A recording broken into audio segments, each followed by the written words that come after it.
ଆରେ କଣ ହେଇଛି ରେ ଝିଅ ତୁ କାନ୍ଦୁଛୁ କାହିଁକି ପିତା ମାମର ଚକ୍ର କଳା କରିଦେଇଛନ୍ତି। କୁହି କୁହିରେ ଚମତ୍କାରୀ ତୋର ମା ତୋର ଚକ୍ଷୁ କଳା କରି ଦେଇଛନ୍ତି ପାର୍ବତୀ ଏ କଣ କଲେ ତମେ ପାର୍ବତୀ ନିଜ ଝିଅକୁ ଅন্ধଳି କରିପାର ପାର୍ବତୀ କାହିଁକି କୁହ ପାର୍ବତୀ କୁହ କଣ କହିବି ଶୁଣନ୍ତୁ ସଦାଶିବ ଏ କନ୍ୟାକୁ ଆପଣ ନେଇ ଆସିଛନ୍ତି এই କୈଳାସପୁରରେ ଦ୍ୱିତୀୟ ପାର୍ବତୀ କରି ରଖିବା ପାଇଁ।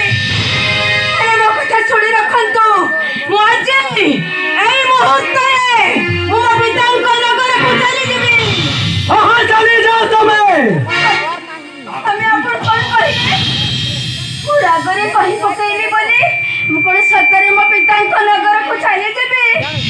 ନାଇଁ ନାଇଁ ସ୍ୱାମୀ ଆପଣ ମତେ ଏତେ ବଡ଼ ଦଣ୍ଡ ଦିଅନ୍ତୁନି।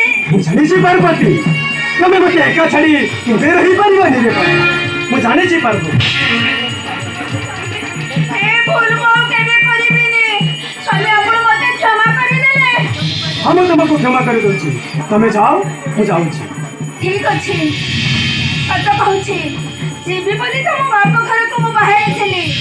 ହେଲେ ଆପଣ ଯେତେବେଳେ ମତେ କ୍ଷମା କରିଦେଲେ ମୁଁ ଆଉ କେବେ ହେଲେ ଯିବିନି। ସ୍ୱାମୀ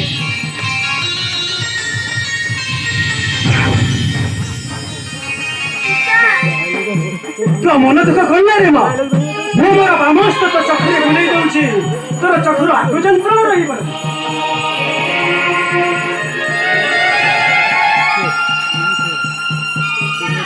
ବର୍ତ୍ତମାନ ମୋର ଉପାୟ କଣ? ଉପାୟ ଅଛି ରେ ଝିଅ ତୋର ଯଦି ମତାମତ ହେନ୍ତା ମୁଁ ତତେ ନିଶ୍ଚୟ ବିବାହ ଦେବି ରେ ମା ନିଶ୍ଚୟ ବିବାହ କରିବି